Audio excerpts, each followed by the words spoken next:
know it's a little late today. We're a little behind. A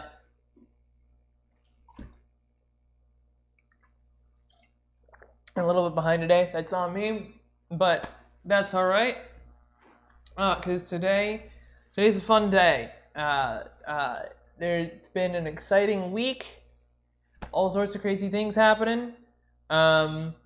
And the biggest news is I have a district now. Yes, I am running in Texas 35. So Texas before 2020 had, or leading up to the 2020 elections, had 36 U.S. Congressional districts for the U.S. House of Representatives, which I am running in, the race that I'm running in. And then in the 2020, after the 2020 census, Texas picked up 2 congressional seats. So there are 2 new districts, Texas 37 and Texas 38. There was a map proposed a little while ago, and at the time we thought this might change, but now the signs are pointing to actually that probably will be the map. It's still not technically finalized, but today we're going to go over that. And we're also going to go over, there's an election coming up here in Austin. We got a couple propositions to vote on, a couple things to go over. As I've done before, I intentionally don't pay attention to this stuff that's been going on and what all the propositions are about, because I want to go over them with you and show you my process for sifting through the information and figuring out what I want to vote for. It doesn't mean you have to vote the same way that I'm voting, but early voting has already begun, and so I'll probably be voting next week during early voting, but then I want to say November 2nd, if we do our math right. Let's see, Monday's the 25th, 32nd, yes. Tuesday, November 2nd is election day, but early voting is going on during the week here, so we can vote on things. So we're going to go over all that. We're going to do a deep dive, explore. So you see I've got my screen pulled up. No captions today. Actually, I could get captions going. Yes, I could do this. Let's do this. Web captioner. Start captioning. Okay, testing. Oh, look at this. This is perfect. We can just do that and bring this over top. That should work. Oh, I don't know where the VFS thing is, the vote for Sass. It's overlaying it. Damn. Okay, so we have to bring it to... Okay, I see where we need to put it. Cool. Everything lags when I have OBS pulled up, so we're going to do that. Oh, that's not going to work either. All right. Can we put this off screen? No, it doesn't want to drag the way I want it to drag. All right. Well, we're just gonna do this then, and just we're just gonna deal with it today. I don't feel like resizing the windows because everything's like the window size is very specific, and I have a bunch of scenes on it. Whatever. Anyway, okay. Let's take a look at these districts. So we're gonna zoom in here. So there's a lot of data here, a lot of demographic data going on. So what we're looking at here is Austin and San Antonio. So this is Austin up here. This is San Antonio down here. So these are the new maps. So this is the new map. So the new district, Texas 37, is in this is West Austin, this blue here, and then Texas 38 is in Houston. So these have adjusted a little bit, and you can check out my Twitter, my pinned post, actually my Facebook page as well, and you can also find it on my Instagram, and it's on my homepage. Actually, just go to voteforsass.com. Down in the corner there, you will, I have it on that homepage now, so you can see the new maps versus the old maps. So these different regions are definitely adjusted. So Texas 35 is this purple one. So this is where Lloyd Doggett did where he ran in the last 5 elections was in Texas 35, and it stretched from Austin down to San Antonio. Although it looked a little bit different, it was roughly the same. Texas 37 is the new one. Representative Lloyd Doggett in the U.S. House has declared that he is now going to run in Texas 37, which is what I was waiting on, effectively. The whole goal from the beginning was to run in a district with no incumbent. So he's running in the new district, and I'm going to run in Texas 35. So I'm running in this purple one, and we'll go over it a little bit here. So let's actually, we can just isolate this. So I'm just going to isolate 35, district selector, district details, colors, map colors, only current. So just this purple here is what we're going to focus on. This is the district that I'm in. We can do map colors. Let's just do that. So there's a couple things here before we zoom in on any particular parts and take a look at the geography a little bit more. We can see some demographic data. So this is total population and then voting population. We see that it is 51% Hispanic, 30% white, 13.8% black, 4.6% Asian, 3.1% Native, and 0.7% Pacific Islander. It is 70.6% Democratic based on what each precinct voted in the 2020 election, or sorry, composite 2016 to 2020. 26.3% Republican, 3.1% other. What this means is that this election will be decided in the primary and the runoff. So if you are unfamiliar, Texas elections, federal elections, how they work is we have a primary, it's choose one voting, and so you only get to vote for one, but partisan primaries, but they are open primaries, so anybody can vote in any primary, but they can only vote in one primary. So you don't have to be registered with any particular party in order to do that. But so you can, so that's March 1st, you can you vote, and then the top two candidates, so the two highest vote getters, then go on to a runoff. So there's a second election that is just those two candidates in the runoff after the primary, and then so that is, I want to say, May 7th. Tentatively, this stuff could still change technically, but as of right now, that's what those dates are. Those are both Tuesdays, and there will be early voting for both. Then the top candidate in that party from that runoff then goes on to the general election. So because this is so packed Democratic, this 70.6% over here, that the chances that anyone other than a Democrat would win in the general is effectively zero. So that means this election is going to be decided in the Democratic primary and then the runoff following that. So those are the two elections that really, really matter. And so I'm going to be running as a Democrat because I've always said from the beginning, I'm running to win. It does not change my platform at all. The freedom dividend, voting method reform, government accountability, and directly addressing division are still the four pillars of my platform. And then plus my whole smorgasbord of policy stances, of which I will continue to add more onto my website over time. And so I will be running in that primary, and if I win in the top two, I'll be running in the runoff, and then if I win that, it'll hopefully just be smooth sailing into the general. But let's zoom in on this district a little bit. So previously in San Antonio definitely looked different. It jutted out more over in this direction. It took up more of it. But so we're definitely looking at downtown San Antonio here, and then we have this little jut out over into this area. I'm not familiar with that area yet. I will become familiar with it, but I assume that is probably like a Democrat majority kind of like residential suburb area. There's not a lot of detail on this map in that sense in terms of like roads and stuff. These are just precinct blocks. So the maps need to be drawn according to these precinct lines.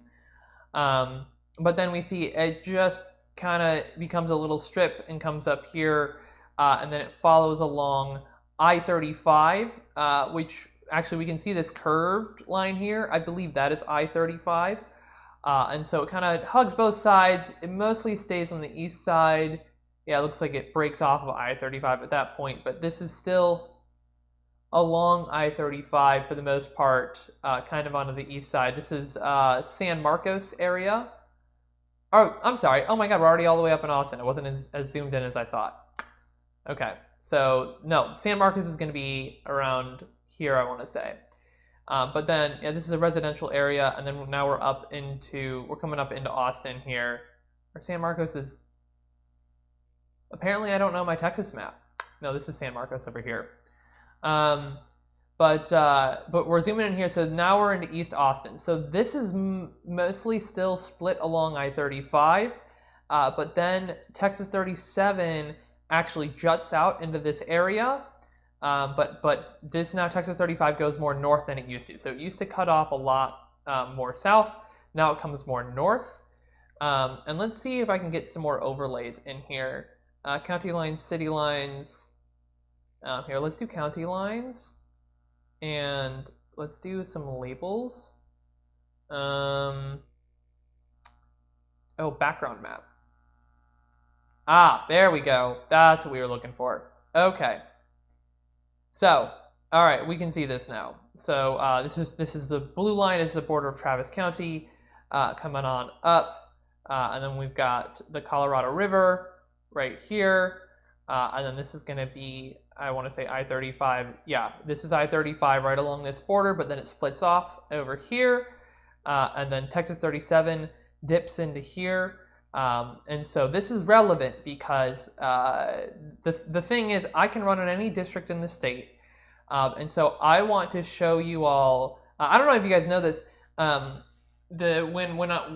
When I register with the Federal Elections Commission, I have to give them my residential address, and then that becomes public information. So you can just look up my public address, and that's not just me. That's any representative. Of course, there are a lot of representatives who are very rich and have multiple residences, so hard to say. That ain't me. I just got this little 626 square foot apartment. But so if we come on up, you see an airport here, and so we are getting very close here. I live right here. So this little part that juts out right there, that's where I live.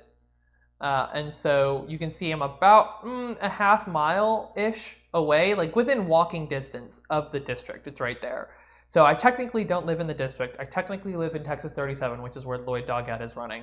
But I've been campaigning for 11 months, and these lines they weren't thinking about me when they were drawing these lines. And so I am now running in this purple district, this Texas 35. As you can see, it continues to go north, technically northeast because Austin's like rotated, but in Austin, we think of this as this direction as north, that direction as west, that direction as east, and that direction as south, just because it makes our lives easier. So yeah, so this is what it looks like. This is some of the demographic info. We can see like it actually remains a Hispanic plurality throughout a lot of this, and even like there are some times where like even like that's like a Black plurality precinct. So we can see that like these demographics are a little bit all over the place, which does not concern me. I'm, like I've said from the beginning, I'm creating solutions that include all people. This campaign includes all people. But like if people don't vote in blocks. Here's San Marcos. Okay, yeah, a little closer to there's Buddha. Anyway, yeah, so here's San Marcos. And so if you look on the right side of the screen, you can see whatever precinct my mouse is over, it's showing the demographics. But so the thing is, we are showing. What was I about to say? I have to brush up on my Spanish a little bit. I know some Spanish. Obviously, my website is translated to Spanish, although that is just using Google Translate. I do hope to get a professional translator to go over it at some point when I can afford it. So donate, voteforsass.com. Throw me a couple bucks. So down here in New Braunfels, coming along, see, this strip gets real tight. Right, you can see, it's literally like, a dozen residences, right? This is very narrow. But, that's just expected. There is a lawsuit filed against this map we'll see what happens. But yeah, now back down into San Antonio, and I'm super excited to head on down to San Antonio and meet some people in this area and explore it. I actually haven't been to San Antonio yet. I haven't had an opportunity. I have an electric vehicle with a very limited range, so going down there is kind of a pain, but I can make it work. And now I have like a very real motivation to make it work, and I'm actually really excited, especially because I'll be able to stop by in San Marcos and see people too, because it's still going to be part of this district. So that'll be fun. But yes, so this is what the district looks like. Like I said, it's a little bit different. So if you were in Texas 35 before, you might not be in it anymore. If you were in Texas 10, as I was, you might now be in 35. If you were in some of the other surrounding districts, you might now be in Texas 35. So definitely take a look yourself. I could probably throw the link to this in the chat, so you have access to it. But now for part 2, we're going to be taking a look at we're going to vote 411. I'm so used to typing in my own address. Vote411.org, or is it .com? We're gonna find out. Yes, vote411.org. Our personalized voting information. So again, you can look up my personal address on fec.gov. So whatever. But yeah, we're gonna find out what's on my personalized ballot, and then we're gonna start going through. So yes, it's a bunch of propositions. That's all it is. It's 8 propositions at the state level. These are all I've looked at it a little bit, but they're all I believe like effectively constitutional amendments.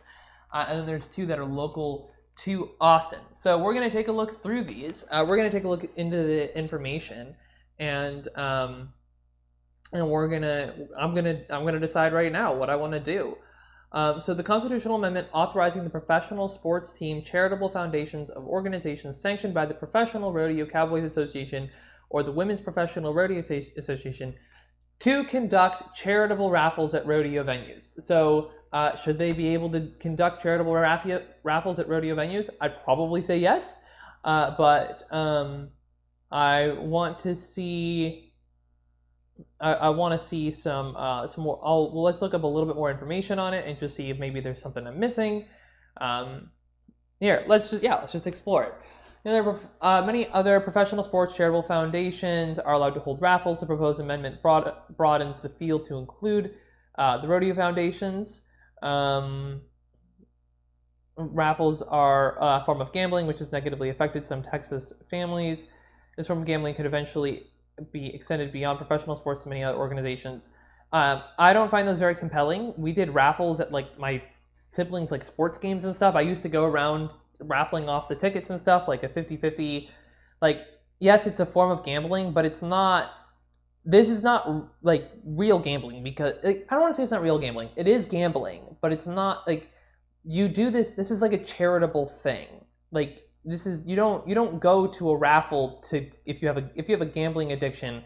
This is not where you're gonna be spending your money. You're gonna be looking at like online poker or like going to an actual like casino or something. Like, this is not what, or buying lottery tickets. This is not where like gambling addictions really take hold. If we want to address that, we need to be looking at something else. So I'm going to actually go ahead and say yes on that. Proposition 2, constitutional amendment authorizing a county to finance the development or redevelopment of transportation or infrastructure in unproductive, underdeveloped, or blighted areas in the county. This sounds like something that could have something hidden behind it that we're not aware of. So I actually am motivated to look closer into the text on this. Authorize cities to issue bonds or notes to finance development. Would amend the text to political entities that can issue bonds or notes. Allocate more than 65% of the property tax increases annually to repay the bonds. Use the bond proceeds to finance toll road construction, operation maintenance, or right-of-way acquisition. See, I'm not a fan of toll roads. We're gonna take a look into this in a new tab here. So let's take a look.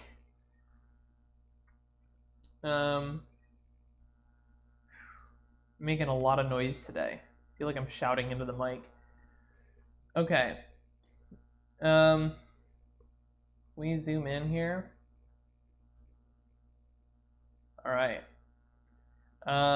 Supporters say it would expand the use of a vital financing tool to counties to develop. Cities and towns are already able to use this tool, so it's allowing counties to do it. Okay.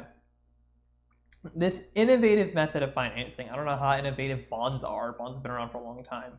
Does not increase taxes, but allows local governments to redirect any additional property tax revenue to certain reinvestment zones to finance improvements within the zone. As the finance transportation projects spur economic development, property values grow, additional tax revenue can be captured and leveraged for further benefits to the zone. I find that whole concept a little dubious. Like it tends not to work. It's like when you build like stadiums, you know what I mean? Like they're like sports stadiums will bring economic benefits, and so it's worth it for the city to spend billions of dollars. I'm like, no, it's not, because you have increased there's so many negatives. I mean, to it, like it can hurt the character of the city. Like I'm not always against sports stadiums necessarily. Like when you need a new one, you need a new one. But like we've seen that hurt communities in a lot of places. So this feels like kind of a similar thing. Okay, you can make clear counties can fully utilize this tool. It's underinvesting in its transportation infrastructure by billions of dollars each year, partially because they're restricted to only spending. The Department of Transportation at the state level is for the most part only allowed to spend money on like freeways. Effectively, they're not allowed to spend money on public transit, which is dumb. And as the state population continues to grow, so does the gap in funding. Finance concerns about the bill increasing taxes are unfounded, as the Comptroller's Office acknowledges that tax increment financing is not a new tax. Further, because counties can only designate TRZ after a public hearing, become familiar with the county's financing plans, could even expand partnership opportunities for counties and cities to finance transportation projects, expand taxpayer-backed debt by allowing counties to use tax increment financing, which could raise local property taxes. Local debt per capita already is too high. A lot of people complain about property taxes in this state. By increasing debt further, it could invite higher taxes. I mean, I'm just a fan of consumption taxes, man. Consumption taxes work. Tie future funds for debt service payments and risk local credit ratings. Yeah, I was kind of thinking about that too. Like it could hurt debt because you got to pay. Cities and towns already can use that mechanism to finance infrastructure projects in blighted areas. County governments are not as close or well known to the taxpayers of these areas and should not be issuing this kind of debt for taxpayers to bear.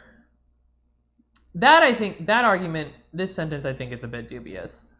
The cost to the state for publication of the resolution would be negligible. That is not a lot of money for the state of Texas.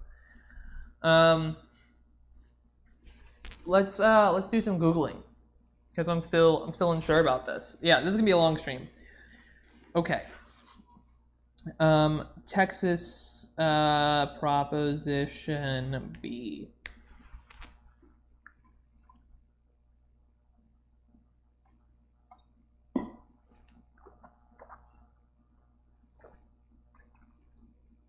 Texas State Proposition B. Oh my gosh. It's showing me Austin. Okay. Take out Austin here.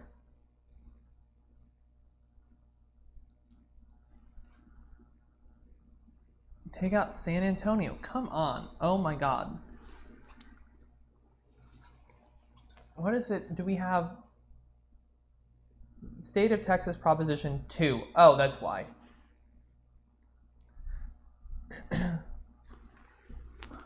Okay. The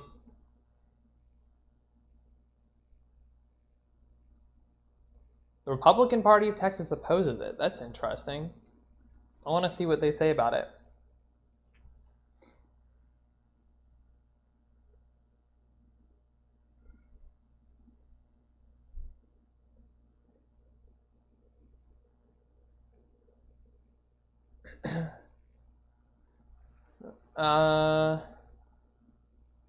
Because it violates the principles of a free market, creates more local debt, okay, and is in opposition to Plank 170, number 176, concerning the creation of new management districts. I need to cough. I need a stream deck or something so I can mute myself. Okay.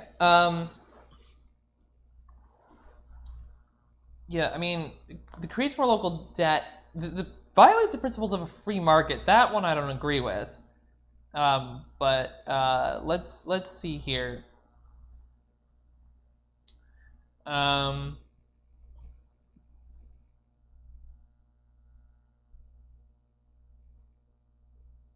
Recommendations.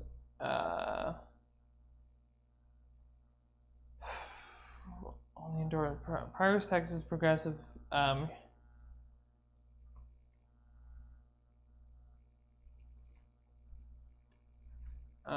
according to the constitutional amendment on the ballot this November would extend that. Yeah, that's Proposition 1. Okay. Bonds or notes to raise funds for transportation infrastructure in underdeveloped areas. Yo, what's up, Jendrick Bender? Nice to see ya. I'm going over what's on the ballot. I don't identify as progressive, conservative, liberal, Republican, whatever nonsense. Those words don't mean anything anymore. Like, they've been twisted and distorted by the media, and they don't accurately portray like what people actually think and where they stand. So I don't use it because I don't think it sends a clear message about like where I stand on the issues. So if you have like particular issues you want to hear about, you're always free to ask. I always have like plans for these streams, but like I'm totally down to talk about whatever. So I'm just going over, it's early voting right now. We've got a bunch of propositions. And so I'm going over them. I haven't really looked at them at all yet. And so I just kind of shown my process for that. But yeah, feel free to ask any questions. All right, counties would repay these bonds by pledging increased property tax revenues, but these funds cannot be used for construction, maintenance, or acquisition of toll roads. Oh! So only building new toll roads. Wait. Hang on. Yeah, that's weird.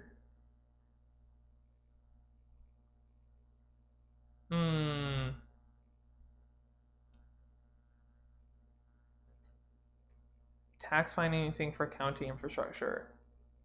Yeah, I mean, like,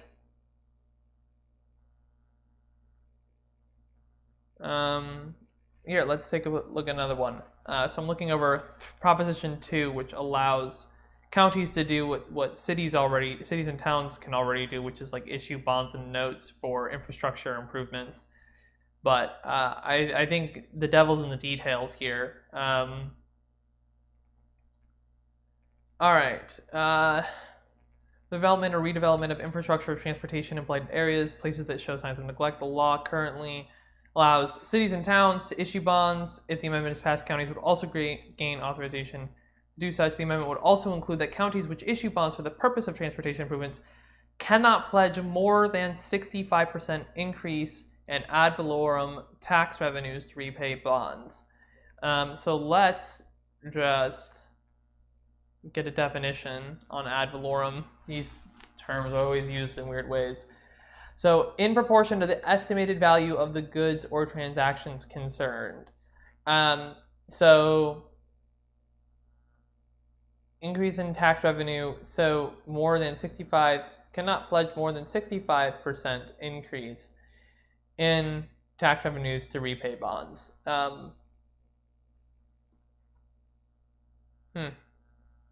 Ad valorem tax revenue is based on the assessed value of a property, product, or service being taxed. Yeah, we're talking about property taxes here. Bonds also cannot be used by the county to construct, operate, maintain, or acquire a toll road, which I think is dumb. I think Travis County should. I think it'd be great if Travis County acquired 183 that goes around the city and made it not a toll road anymore, paid it off. The concept dream more about and. Man, I'm not seeing a lot of debate on this. I feel like I want to see what the actual This one says vote yes. So we came across someone saying no. Now we see vote yes. 30 years, Texas Constitution has allowed the legislature to authorize cities. We recommend that they do so by voting yes on Prop 2.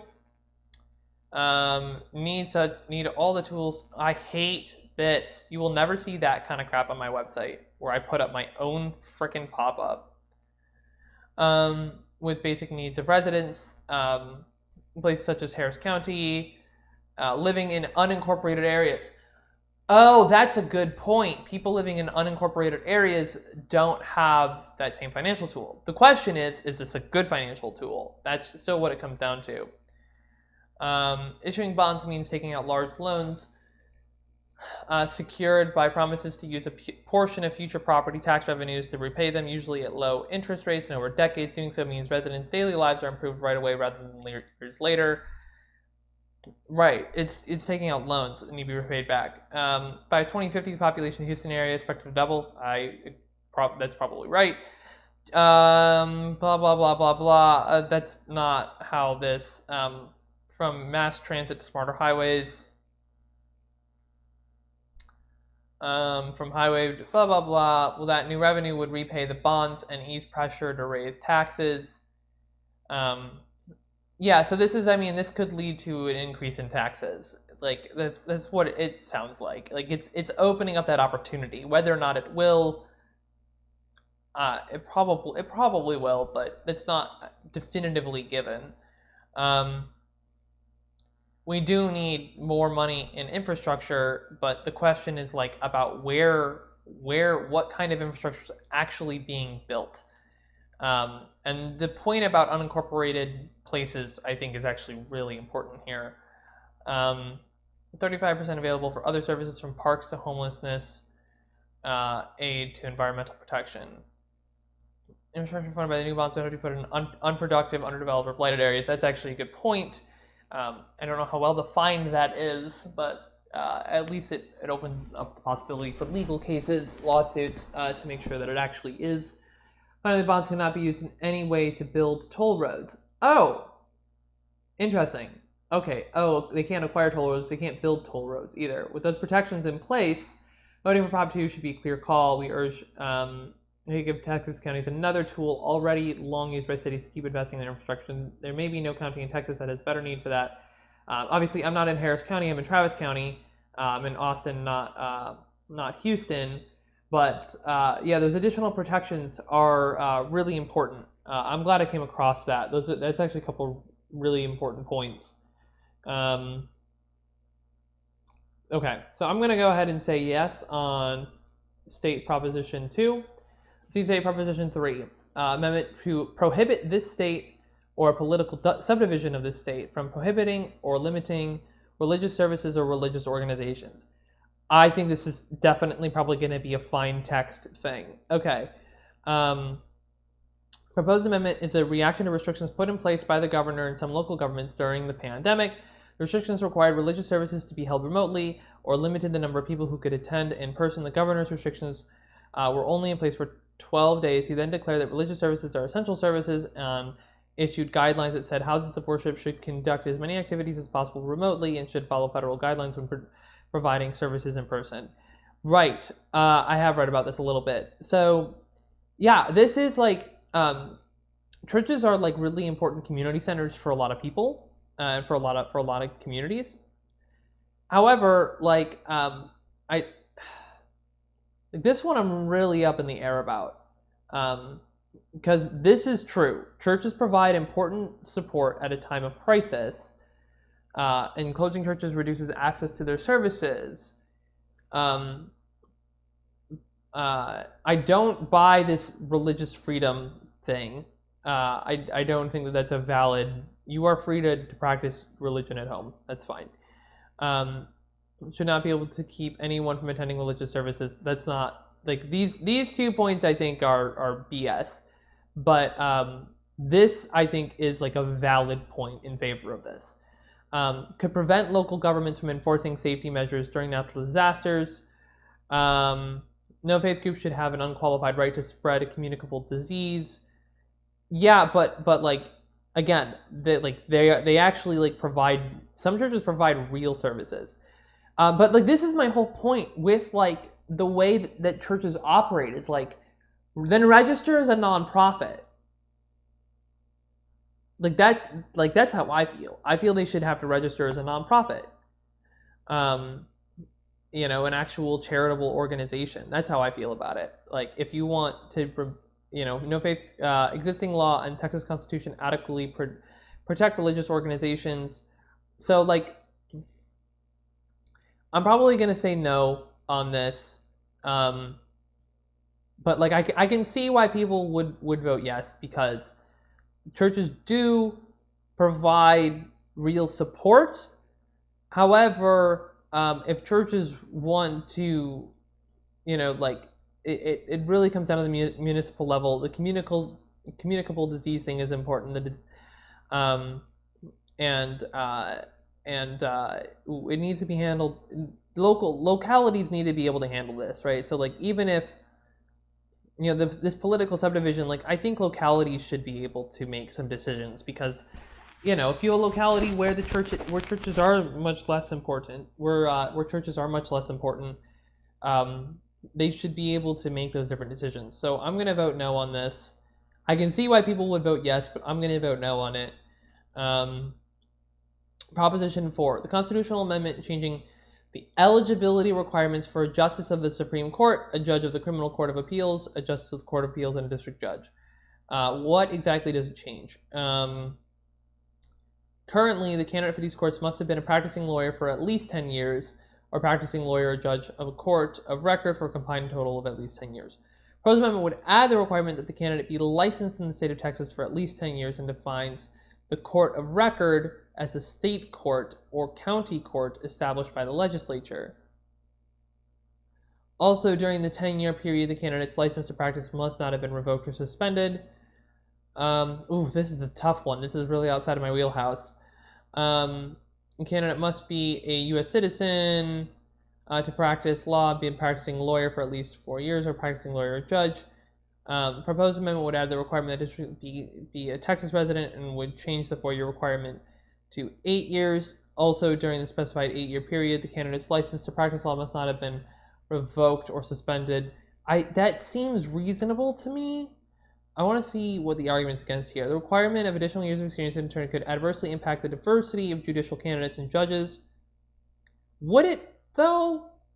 Like, I think it's reasonable to say you have to be experienced, particularly in the judicial branch. Like, I think less so in the legislative and executive branches. The judicial branch, like, that is such a specialized area of expertise. And particularly like voting on judges is like already weird. The amendment would restrict the size of the pool of candidates eligible to run. Oh, that's actually a really good point, because often we don't have enough judges running in the first place. So putting additional restrictions on who can run for judge, that could be harmful. I can see that. I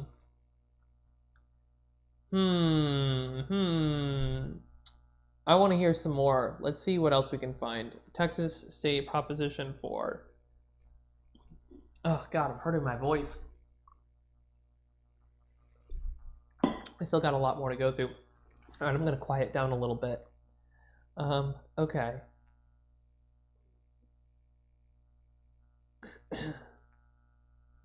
Questions 4 and 5 mean... God, look at this. The internet is ruined by ads. Okay. That's an oversimplification. Okay. Require the requirements. It's not enough for the necessary judicial temperament to take over some very important cases. Although 4 years is still a lot, though. I mean, I'm young. But other requirements include having to be a Texas resident, attorney with a license to practice law. Oh, there's no opinions here.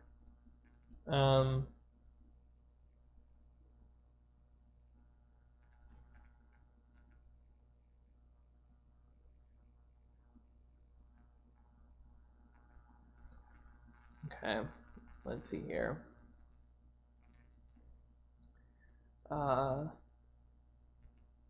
or practicing lawyer, blah blah blah. We already went over that. During this time, they cannot have the license revoked.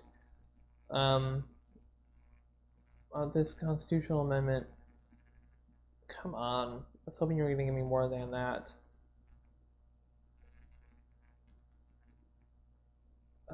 Here, let's have these full text available.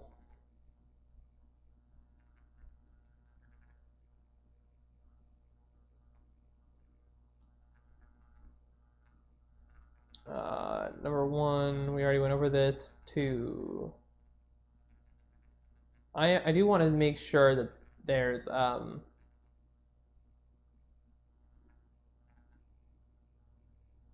acquisition of rights of way of a toll road, but can they build a toll road?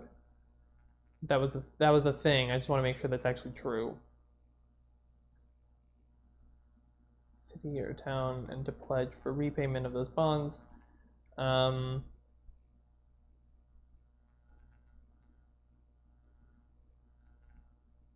Proposing shall be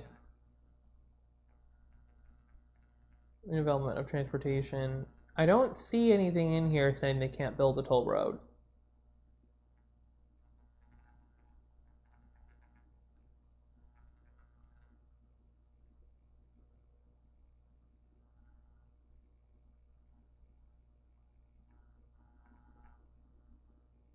Oh, may not. Improvements under general law authorized by the subject may not pledge the repayment more than 65%. Use proceeds from the bonds or notes to finance the construction, operation, maintenance, or acquisition of rights of way of a toll road. Okay, so this is specifically about toll roads. Okay, now I read it. Now I understand it. Okay, yeah, no, so I'm good on the toll road thing. They can't touch toll roads at all. All right, I'll take it. It's a reasonable compromise. Just saying, no toll roads.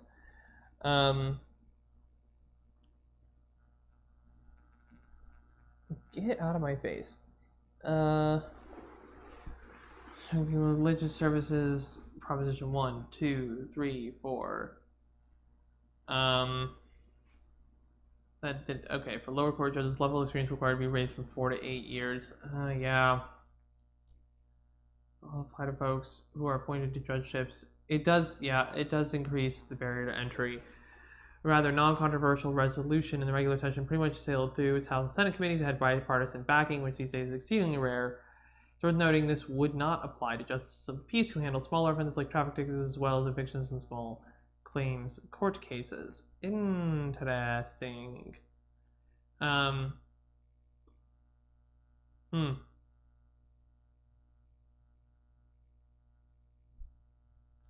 want to see, basically evens the blame over anyone running to be a judge. Everyone, whether they're a judge or attorney, and if they're a regular person, they're experienced to oversight by the State Commission on Judicial Court or Judicial Conduct. Oh yeah. I mean, there are some things that do go sail through legislature that are actually not good. So hang on. Early voting starts Monday.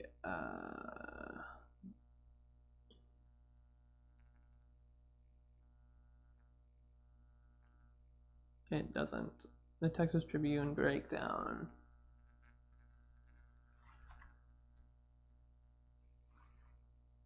Higher quality judiciary, but opponents say the proposed requirements could reduce voter choice and diversity within the candidate pool. Judges are elected by popular vote. Yeah, I'm on the fence about this, man, because people don't know how to vote on judges. I don't know how to vote on judges. Higher quality judiciary. Raising the barrier to entry. That's tough. Man, this was not supposed to be the difficult proposition. I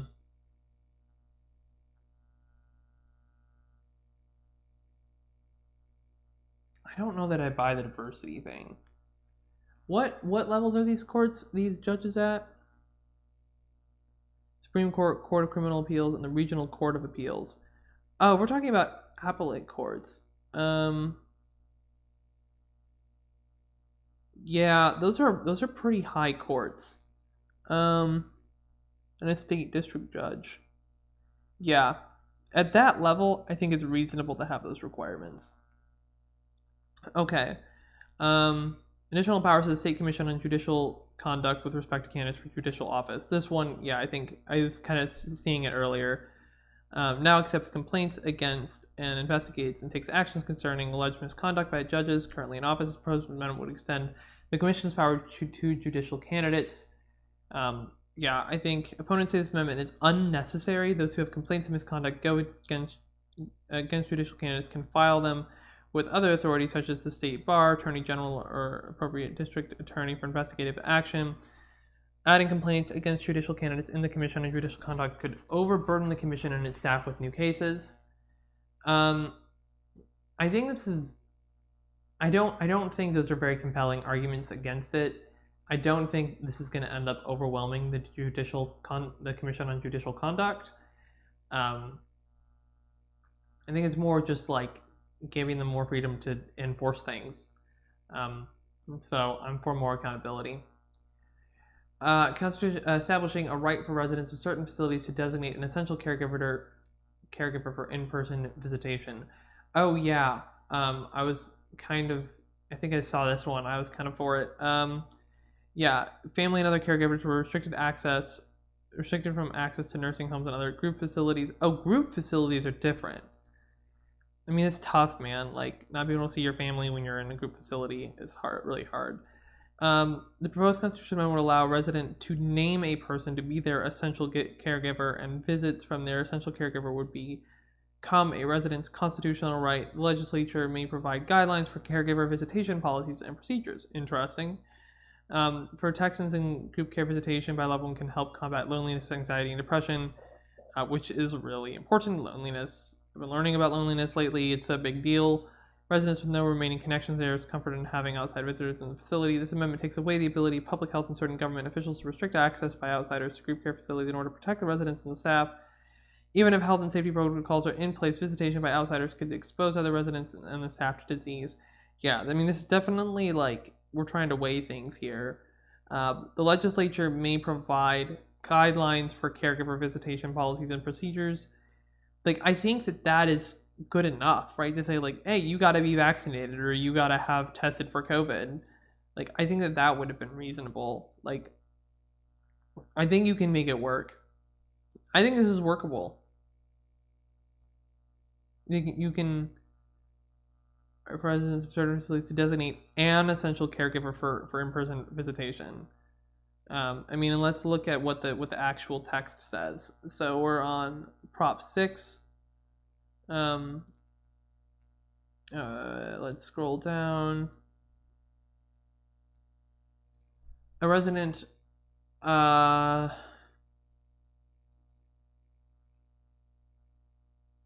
the right to designate an essential caregiver, singular. This is my point. Saying like an essential caregiver, like that, I think makes it reasonable. So you may not prohibit in-person visitation. Okay, maybe not. No, see, this is giving a little bit more power than maybe it should. Notwithstanding, subsection A, the legislature by general law may provide guidelines for a facility residence or center described there of this section to follow in establishing essential caregiver visitation policies and procedures. Yeah, it's a little bit strong. May not prohibit in-person visitation. I don't know, man. Like, loneliness is a big deal, but like communicable diseases are also a big deal in nursing homes. This is a toss-up for me. Like, this matters. Man, I'm already an hour in. The legislature by general law, and it's only talking about state legislature.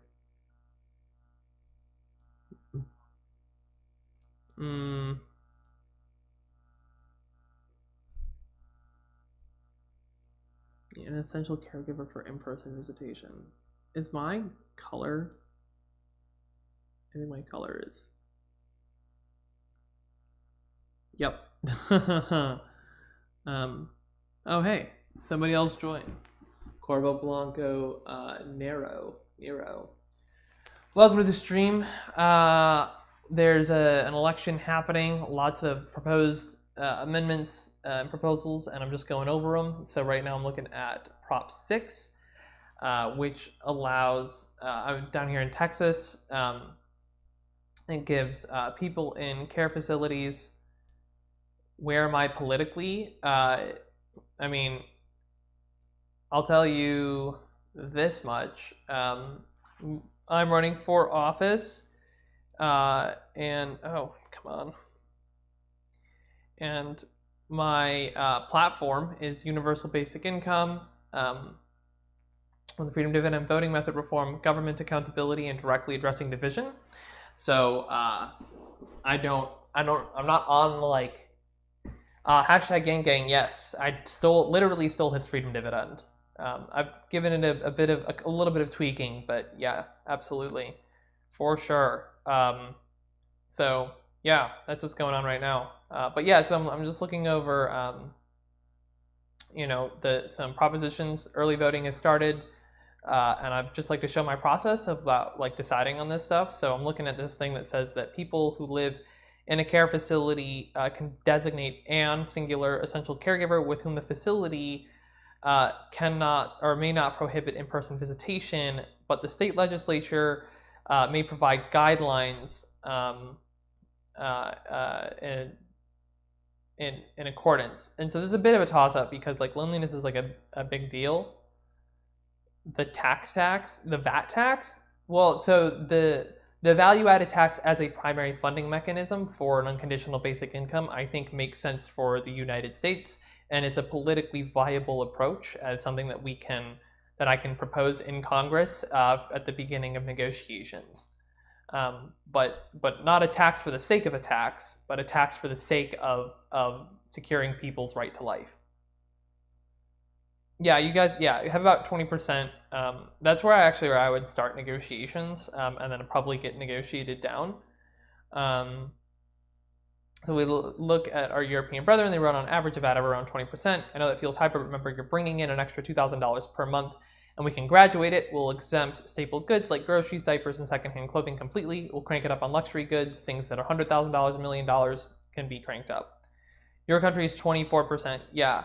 And there's an argument that if we were to implement one, we would want it to be lower than the EU to stay competitive in the economy. And I think that's a valid argument. So I could see it being argued down to 15% or 10%. But that would also, because it's the primary funding mechanism, we'd see this $2,000 go down, which I also expect to happen. So I'm fighting for 2,000. I expect that to be negotiated down. Yeah. And the other thing too, though, is remember, imagine if that VAT wasn't going to like wasn't like just going to government bureaucracy, but instead was like money going directly into your pocket. That's like the core thing here. Like, this is not a VAT for the sake of a VAT. This is a VAT in order to pay for a basic income. Like, this is tied directly to it. That is really important. I am a fan of consumption taxes over income taxes generally. But I hate this stupid rhetoric that's like, tax the rich. Okay, what are you going to spend it on? You got to pick, like, you have to tie it together. So this is a VAT in order to have a basic income. So the basic income would offset, would more than offset the VAT for anyone except the richest Americans. So yeah, let me keep thinking about this. So in Poland, you don't pay income taxes till 26, and if we are not ultra rich, income taxes in the U.S. have gotten really weird. The history of income taxes in the U.S. is really weird. We had a constitutional amendment that made it. We had to get a constitutional amendment to even have income taxes, and the rate of income taxes has gone up a lot. There are some people who are just like, abolish the income tax, except they have nothing else. There's no other substance to what they talk about. Like, okay, then you have to, so then tell me exactly how you're going to reorganize the entire federal government, and restructure all of government. Like, give me that 100,000 page omnibus bill, and then I'll look over it and we can have a discussion. But until you do that, just saying abolish the income tax is just a lot of nonsense. Like, you need to have more substance behind what you're talking about. So with this Prop 6, I'm like really on the fence about this because providing guidelines is great, but saying that they may not prohibit in-person visitation, I don't know that I'm with that, man. Like, you got to protect people, and we can't. They need to be able to say no, you cannot visit if there's a major communicable disease, unless you're vaccinated or something. Yeah, I'm gonna vote no on Prop 6. I think it's good in spirit, but it's just the details. It doesn't work out. They tax sugar a lot there. Yeah, they should tax sugar here. Man, dude, I talk about this. I think I have this as a policy stance. Food deserts. Yeah. Literally, this is ridiculous. Many Americans don't have convenient access to quality, healthy groceries. This problem exists both in impoverished urban areas as well as sparse rural areas. The federal government can fund a program to directly subsidize grocery stores in food deserts. Communities in food deserts would be able to apply directly with the Department of Agriculture. This way, food deserts can be connected with local farmer co-ops for sourcing to give them exclusive deals with these grocery stores to ensure those farmers always have customers to sell to without competition from factory farms. It's important. Here it is. It's important that healthy food is at least as cheap and convenient as unhealthy food, specifically fast food, so we can improve the public health of Americans. This is what Japan does, and it works really well. This will dramatically reduce the burden on our healthcare systems and allow more communities to thrive. Funding could come from reductions in subsidies to factory farms. Those would not be a terribly expensive program and mostly just requires prioritization in the budget. It's really that simple. Yeah, I'd be down for a sugar tax here, for sure. You know, like, look, if you really want to drink a Coca-Cola, if you really want sugar on your lettuce, fine. But you got to pay more for it. And I want to make healthy food less expensive. So, like, that's what it comes down to. It's like, I'm not taking away your freedom. I'm just, like, incentivizing in certain directions. So, yeah, that's where I'm at. All right, let's take a look here. Proposition 7. The Constitution will allow the surviving spouse of a person who is disabled to receive a limitation on the school district ad valorem taxes on the spouse's residence, homestead. The spouse is 55 age or older at the time of the person's death. This one's tough. I want to fund the schools, but I also get that if your spouse dies and you're elderly and you can't work, that that could be an additional burden. You're against the sugar tax. You don't drink alcohol nor smoke, so sugar is the only unhealthy thing you take. I don't drink alcohol. I don't smoke. I've dramatically reduced my sugar intake. I used to have a lot of sugar. My teeth are way better now. I eat fatty foods. That is what I eat, but I can't. There are a lot of people who can't with that. But like sugar for sure is like the worst thing though. Like that is like the worst. It's like sleep and sugar. Those are the two biggest problems when it comes to health in America. It's like the sugar industry absolutely pivoted the marketing toward like fat, but like fat is not the problem. Sugar is the problem. I don't want to say fat is not a problem at all, but sugar is certainly a bigger problem. Food in the U.S. is generally more healthy. I guarantee you the food here is more unhealthy. From any developed nation, the food here is just really, really unhealthy. There's a lot of stuff that we eat here that is illegal in other countries. The ingredient lists are just horrendous. We need a lot more regulation, or at least just targeted taxation. Would update the Constitution to allow surviving spouses of disabled persons. Currently, the limitations provided to homeowners over 65 and to disabled persons. The spouse must be at least 55 years old when the disabled person dies to live in the home. in 2000, the tax code was updated to allow this tax limitation for surviving spouses of disabled persons. The legislature failed to authorize proposed constitutional amendment. Some counties followed tax code and some did not. For those that did not, eligible surviving spouses may be due a refund. Would protect the surviving spouse of a disabled person from losing an important benefit. This proposition validates the state law already passed and clarifies that the law is to be enforced. The proposed amendment passed with a 0-no votes in both the House and Senate, indicating broad bipartisan support. The passage could reduce tax revenues for school districts and other local taxing authorities. Any lower property values could decrease revenue and affect the state school funding formulas. This amendment could lead to further property tax exemptions, which could have future negative effects on school and other local finances. Yeah, I mean, my thing is, like, property taxes are not the smart way to do things. Like, I think it's ridiculous that we fund schools with property taxes in the first place. I don't think that this is going to lead to that changing, though. I think I do support this, though. Like, I want more funding for schools, but, like, it shouldn't be coming from property taxes in the first place. And like, I don't know, I don't want to leave disabled adults behind. So I'm going to vote yes on this. How big would I say my chances are? It's hard to say. Depends if Greg, so I was talking about this at the beginning of the stream.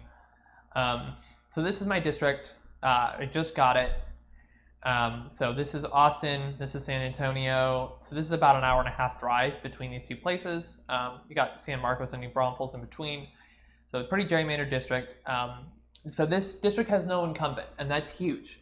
So the incumbent in Texas 35 just moved to the brand new Texas 37, which is on this side of Austin.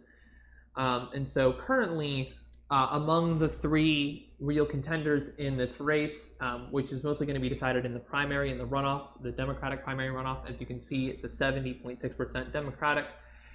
I'd say my chances are actually like pretty reasonable. Even though it is 51% Hispanic and I am running against somebody who's Hispanic. But there are other people who are looking at running in this district who have a lot more, who are incumbents in other offices. So there's a city council member in Austin who has an exploratory committee. There's like a state house rep, there's a state senate rep.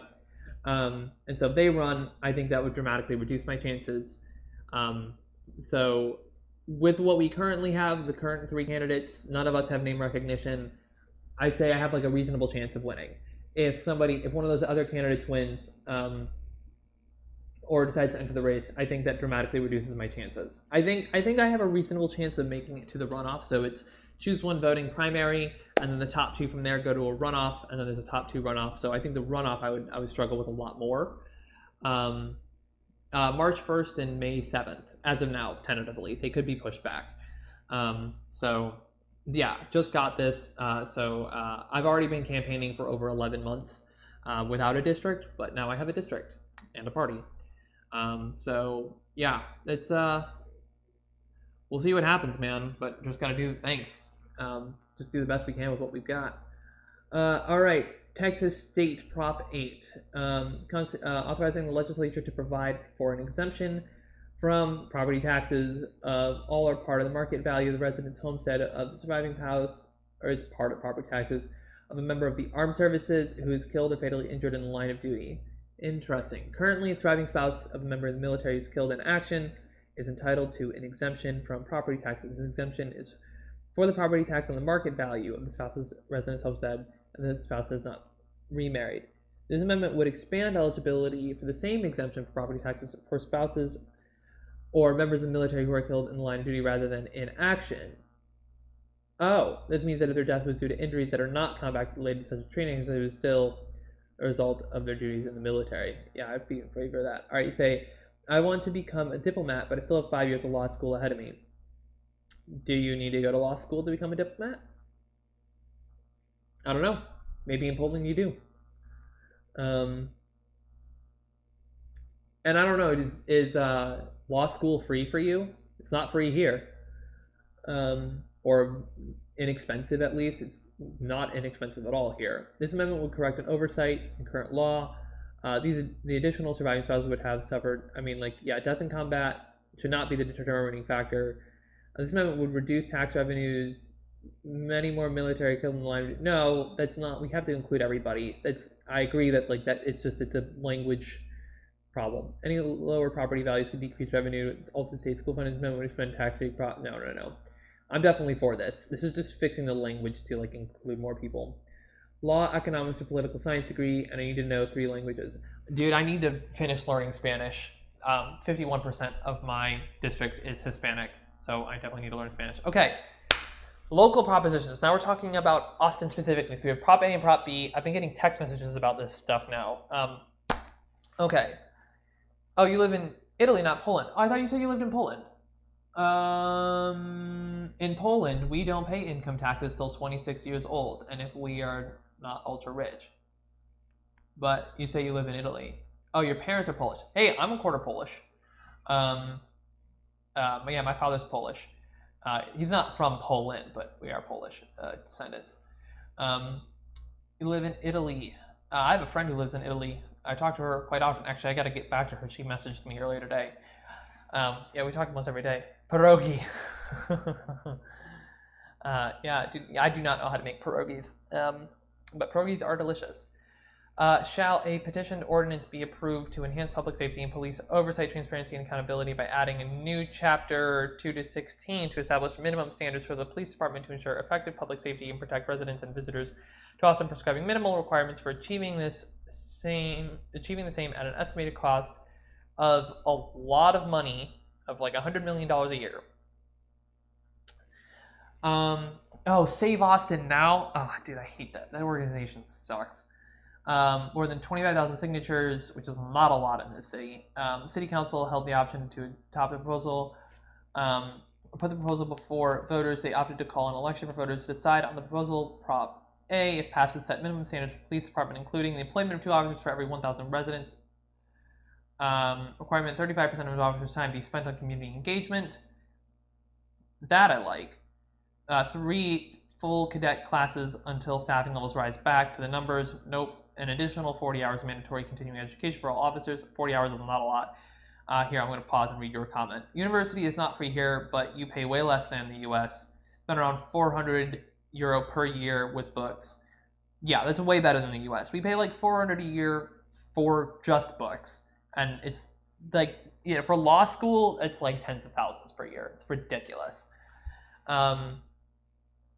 Yeah, so totally reasonable. I mean, schooling ain't for me, but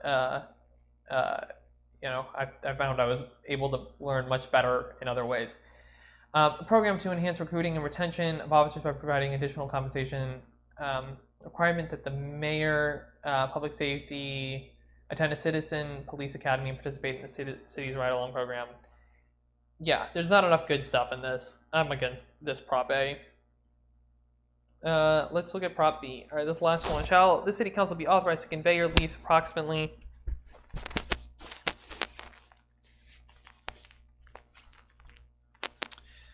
Okay, mic is fixed. All right, at least or lease approximately 9 acres of parkland currently used as the central maintenance complex located at 2525 South Lakeshore Boulevard. I've been there. What is that? Through a public bidding process with a total value of the bid is equal to or greater than the appraised fair market value in exchange for a minimum at least 48 acres of waterfront land contiguous to an existing city park and to the cost or construction of a new maintenance facility for the Parks and Recreation Department and other city-owned land. Partial or full funding for the removal of Fiesta Gardens' existing maintenance facility and restoration of that land to parkland. This sounds really cool. It's a local Parks and Rec thing. Proposition B allows for the city to convey or lease 9 acres of parkland through a public bidding process. The property is a maintenance facility adjacent to Oracle's headquarters. This would allow a private company such as Oracle to acquire. Yeah, Oracle is the one that would get it. To acquire properties part of a planned parkland swamp with a larger tract of land. Yeah, this is definitely put forward by Oracle, but I think the idea was like they were making a deal of like, here, we want this piece of land, like in exchange, we really want this piece of land, and in exchange, we'll do this cool thing for the city. That's kind of what it sounds like.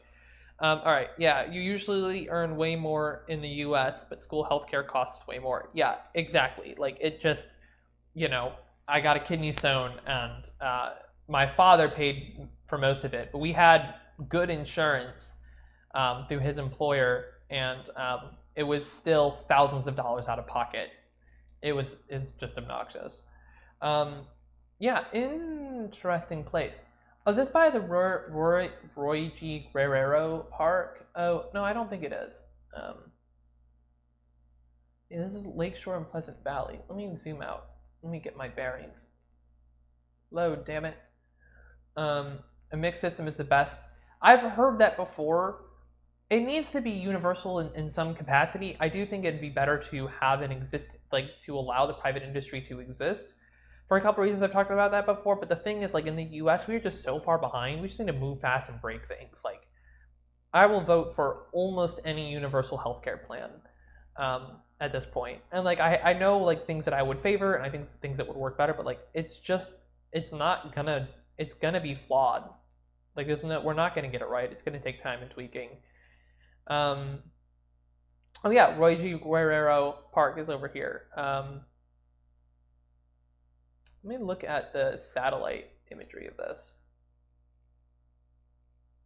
Oh my God, they always move all this crap on me. Google Maps, here it is.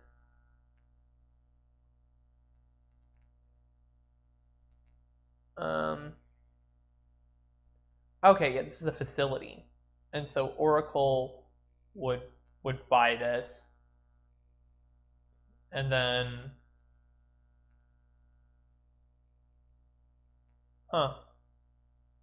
interesting. Yeah, because I mean, we still have this big park here. I don't think that's a big deal. This sounds like a good trade. Dentists, etc., the best when private, but it's just personal experience. Yeah, I feel like that would definitely be different depending on like where you live, like and how your healthcare system is organized, for sure. Like, the U.S. federal government is like really bad at logistics, which is like one of the points that I make about healthcare is like universal healthcare is like we suck at logistics in this country now. We used to be a lot better at it, but now we suck at it. And so like there's a certain degree of just like it you know, just how like there are going to be problems, and we need to earn the trust of the public. And that's why I think we should allow the private, that's one of the reasons I think we should allow the private industry to continue existing. So yeah, I'm in favor of Austin Prop B. This sounds like a good trade. We get 48 acres of waterfront land contiguous to an existing city park. The cost and the cost of construction, yeah. Yeah, we lease it. The public bidding process. The total value of the bid is equal to or greater than the appraised fair market value in exchange for at minimum. Yeah. Or we're basically making a deal with Oracle. I'm in favor of this. Okay, let's see here. So yes on Prop 1, Prop 2, no on Prop 3, yes on 4 and 5, no on 6, yes on 7, yes on 8, no on A, yes on B. So A and B are local, 1 through 8 are state level. So I think can I send this to myself or something? Because this is hard to remember. So I'm going to vote no on 3, 6, and A. No on 3, 6, and A, and yes on the rest. Cool. All right. Finish.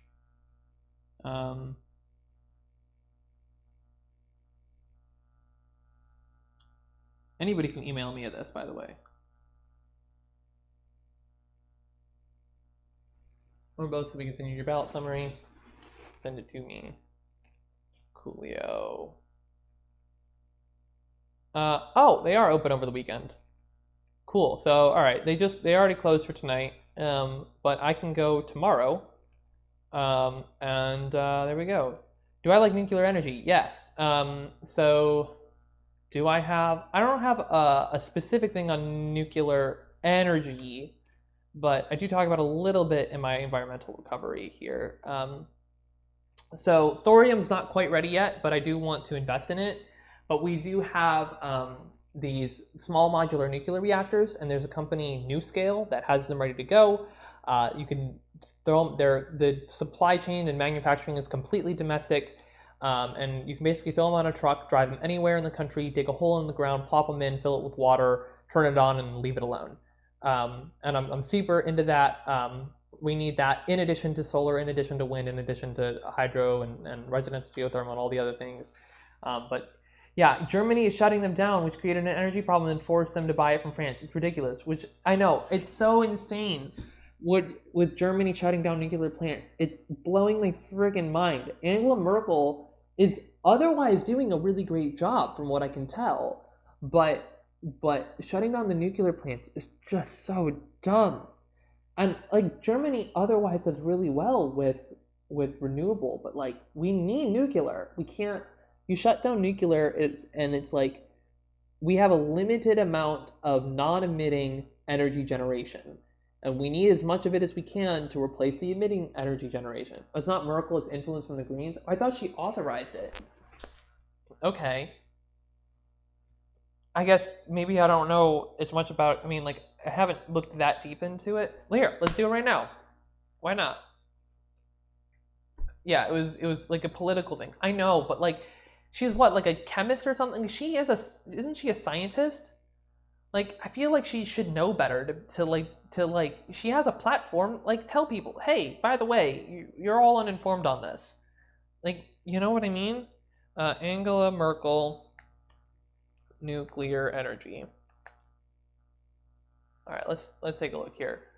Nuclear power phase out previously scheduled to go offline as late as 2036 would give Germany a competitive advantage in the renewable energy era, stating at first big industrialization we need blah, blah, blah. Unfortunately, fear propaganda won. Yeah. Accounted for 11% in 22% in 2010 and 11% in 2017.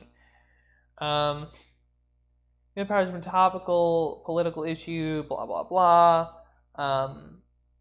Yeah, fear-mongering.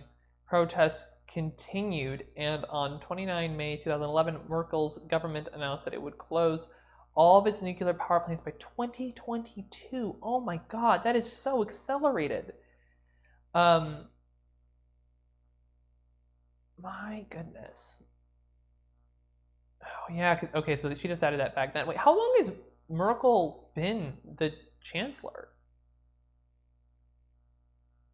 Is there a link to her? 8 of the 17 operating reactors in Germany were permanently shut down following Fukushima. It said the nuclear power phase out. Oh right, because you guys have a parliament. She will drop this year. What do you mean she'll drop? Like she won't be the chancellor next year? Chancellor of Germany since 2005. Damn, right? Because she's just the leader of the party.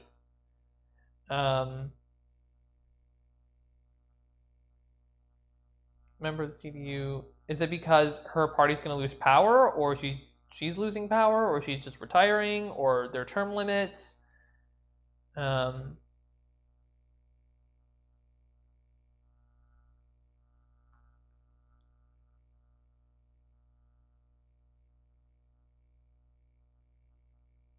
Won by a landslide victory with 41.5% of the vote. Formed a second grand coalition. Oh, she's sick. Oh, I didn't know she was sick.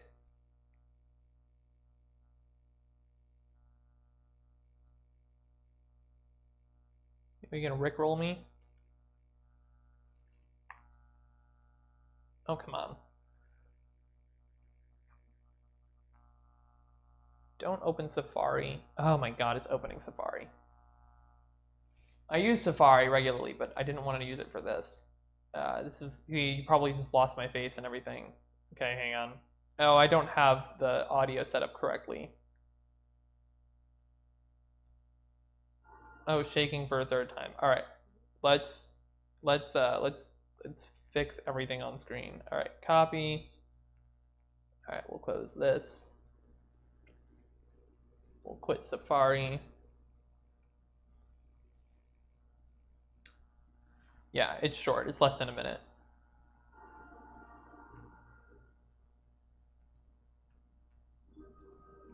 Oh my gosh.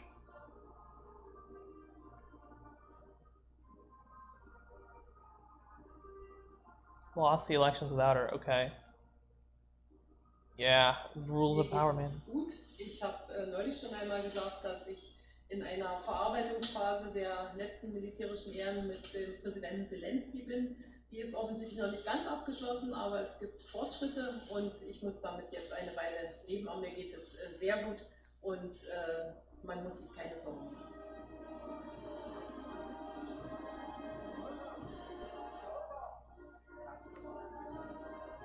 Ich habe mal wieder betont, dass wir verständliche Sprache brauchen.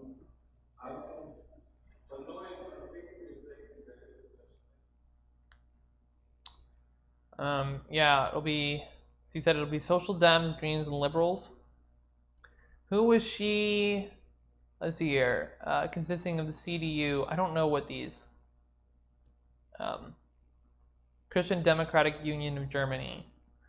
I'm not familiar with Christian Social Union, Social Democratic Party of Germany, CDU, and Christian Democrats. Okay. So very, man, your party names in parliaments are terrible. I mean, our party names aren't good either. They were conservatives, now they're centrists. Interesting.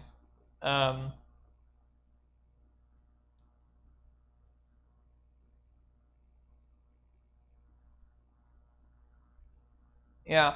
So, who do you think is going to wait? So, the election's already been held. Okay. So, who's going to be? Past were the Workers' Party, but now they're pretty much in the center. My question is like, who's going to be the new chancellor?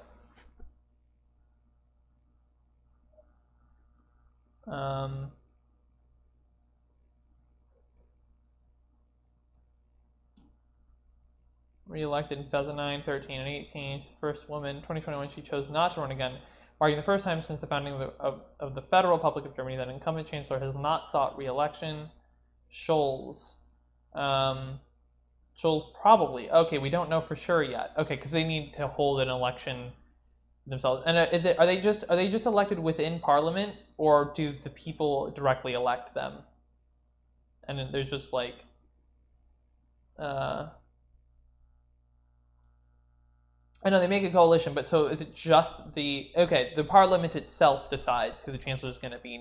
It's not a direct election from the people who the chancellor is going to be. What's Scholz's first name? Olaf Scholz, vice chancellor. Okay, so he's like in place, basically. I see what you're saying. Surprised it's only 80%, but current candidate, served as the vice chancellor, minister of finance. I was like, minister of France. Served as the first mayor of Hamburg. Was deputy leader of the Social Dems. So is widely considered to be the most likely next chancellor of Germany. Currently in negotiations with coalition with the Greens and the Free Democratic Party. Blah blah blah. Serving alongside chief whip. How does SCP turn to the leader? For example, if your party gets in a coalition with us, we will give you a place as Minister of Finance if you vote for us as Prime Minister. Yeah, no, totally. I mean, there's definitely like backroom deals going on, handshaking happening, for sure. Well, how do you feel about Scholz? Just, I know it's only one person's opinion, but I'd just be interested to hear it.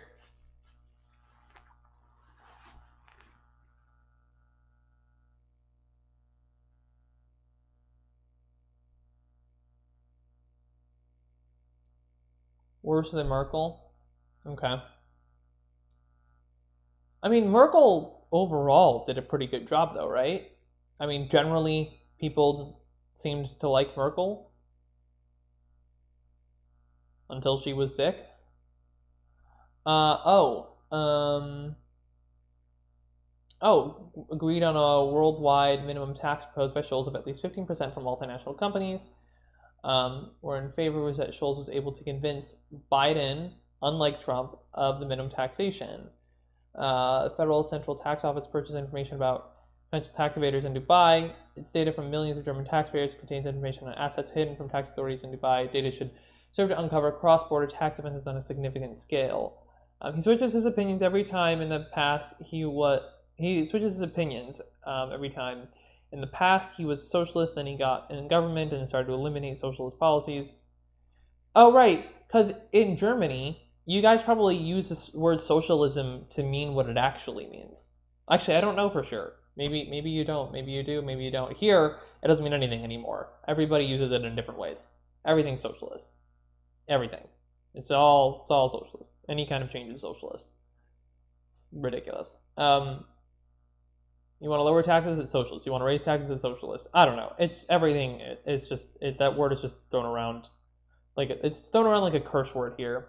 Depends on how you see it, but he was one for real. Interesting. All right, we'll see. But yeah, so again, worldwide minimum tax. But then what? What do you do with that money? Right? Like this is important. You have to tie the tax to something. You can't just say tax for the sake of tax. You have to do something with it. G7 summit. Group of 7. Yeah.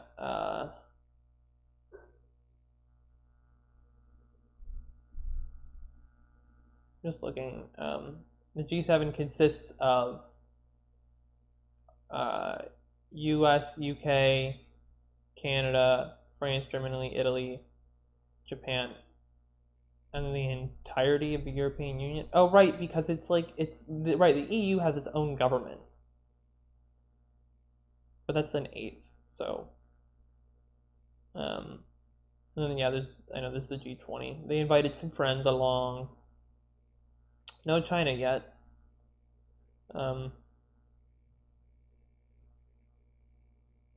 Interesting. Emmanuel Macron, that's right. Justin Trudeau. How long can he serve for? I feel like he's been prime minister for forever. All right, depends on how you see. That's Boris Johnson photo. Oh, I know. Boris Johnson. Mario Draghi. Not sure about Canada. Italian prime minister. I don't know much about him. I know the Boris Johnson looks bad in every photo. I don't think I've ever seen a good photo of Boris Johnson. It's kind of hilarious. Okay, Prime Minister of Canada. Government broke down and corrupted politicians voted for him as PM. Nice. Yeah. So I was looking at like a recent survey about like how democratic different countries are, or I think it was a survey of like how the people felt in different countries, and like Italy was doing about as bad as the U.S., if not a little bit worse. Pretty crazy. Head of government, executive power, royal prerogative, prime minister, command confidence, House of Commons, is a member of Parliament, like the largest party of coalition in the House of Commons. The 2015 federal election. Okay, he won in 2015, so it's only been 6 years.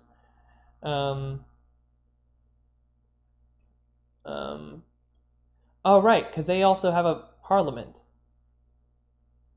Oh my god, this parliament thing is so weird to me because they still do simple majorities. They're all about like proportional representation to elect the people, but then everything you can pass anything with 50% plus one.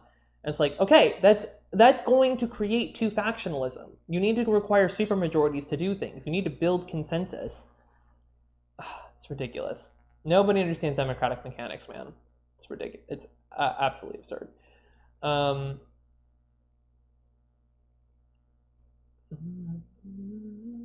Yeah, I don't think there are term limits.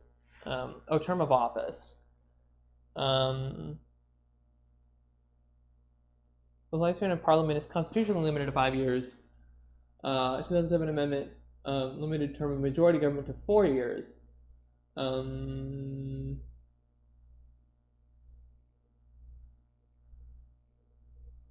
With majority reappoint prime minister again.